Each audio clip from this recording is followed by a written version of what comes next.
Hi!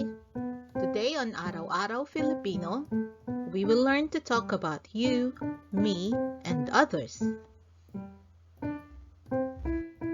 To talk about you, me, and others, we will use pronouns or panghalip.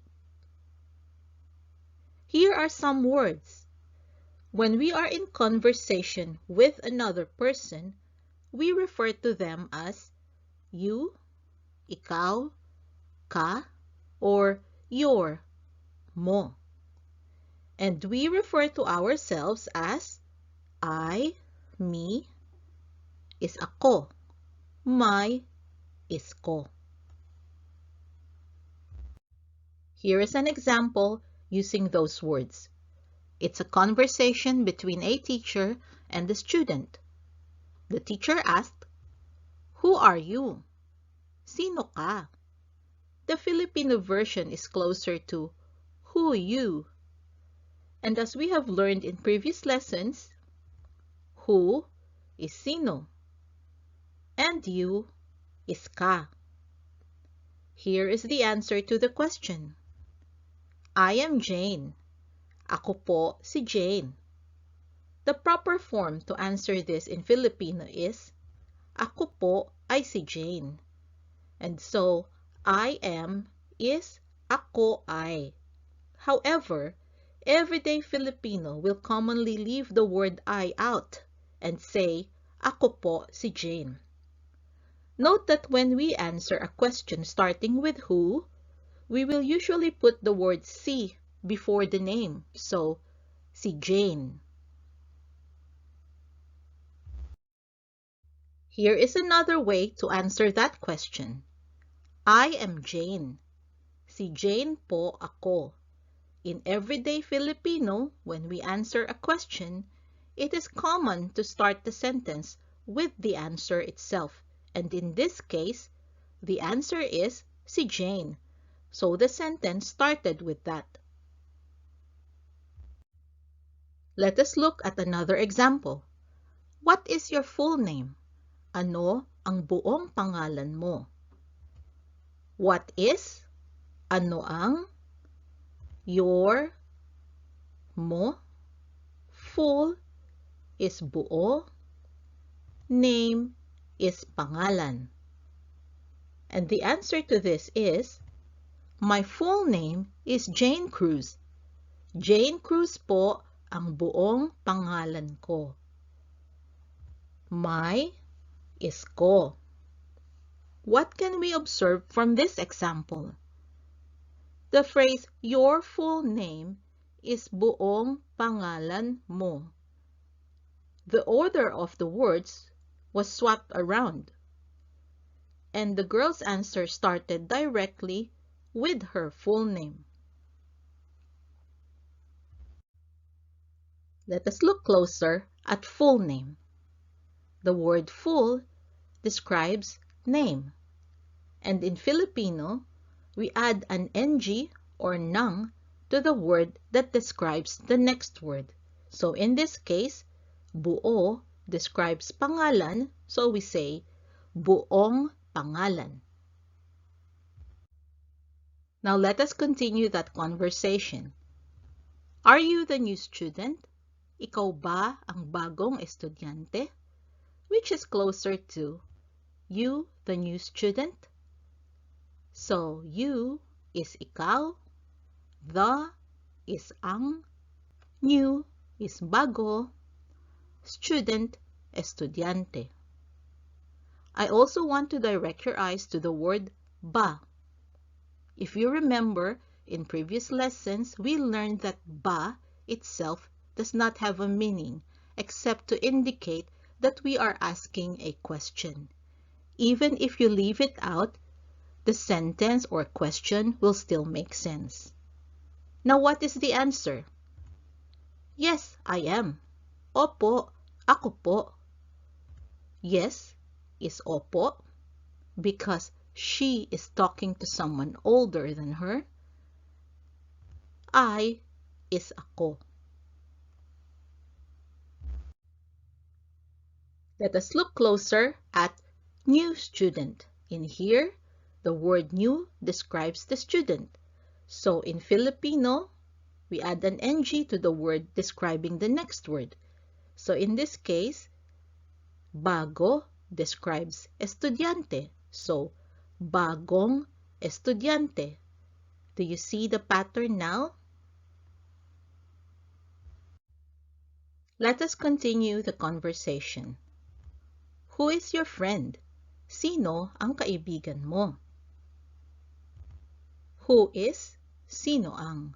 Although is does not truly translate to ang, whenever we ask who is, we say sino ang.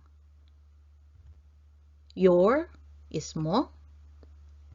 Friend is kaibigan. The girl answered, "This is Jen." Ito po si Jen. The proper form of the Filipino answer is, ito po ay si Jen. So, this is, ito ay.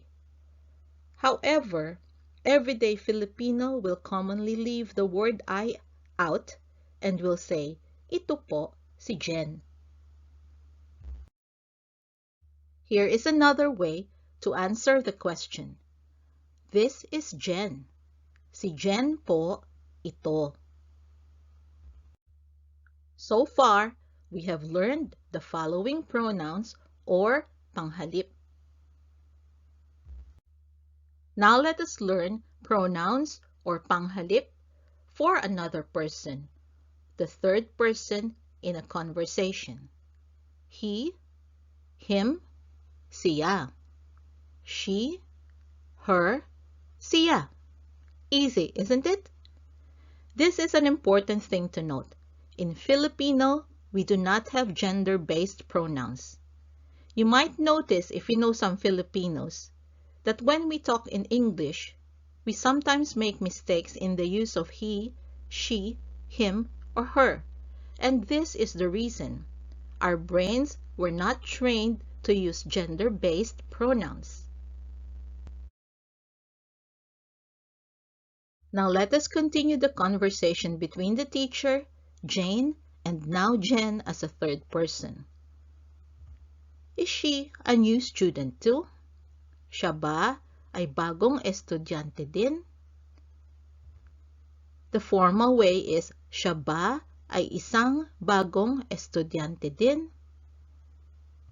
Is she, siya ba ay, a, isa, and the word to is din.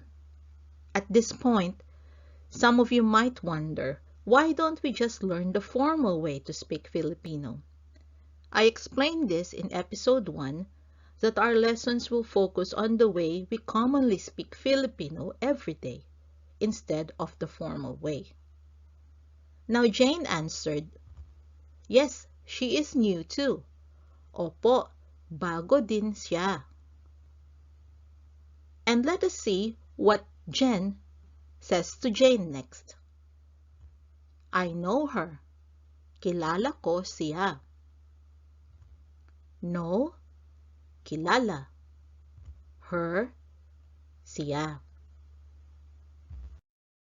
The conversation continues with another person in the mix. This is Jack. He is new too. Ito si Jack. Bago din siya.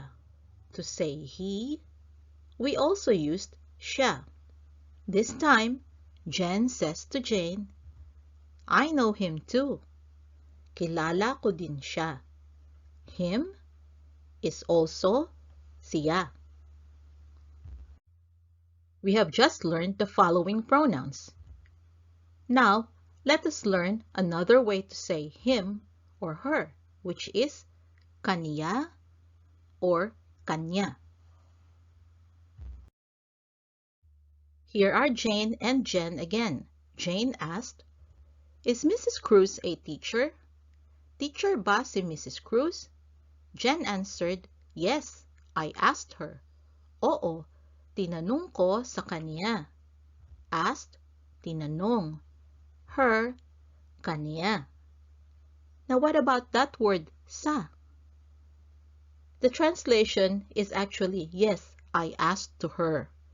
Now, that might be a wrong form in English, but in Filipino, oo, tinanong ko sa kanya is perfectly fine. This will also explain if you notice that sometimes Filipinos make mistakes about the use of the word to and would say something like, I asked to her.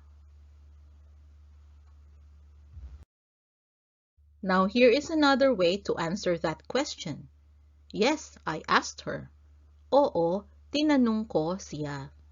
So you can interchange kaniya and siya.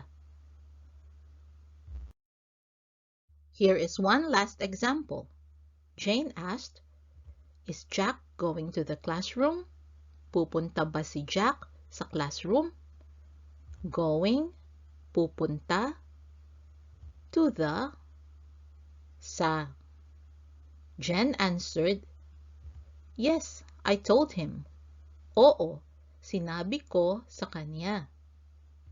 Told, sinabi. Him, kanya. The Filipino answer actually translates to, yes, I told to him. And so, sa, again, is to. So that ends our lesson. As a homework, once more, practice using the Filipino pronouns we have just learned. Here they are again.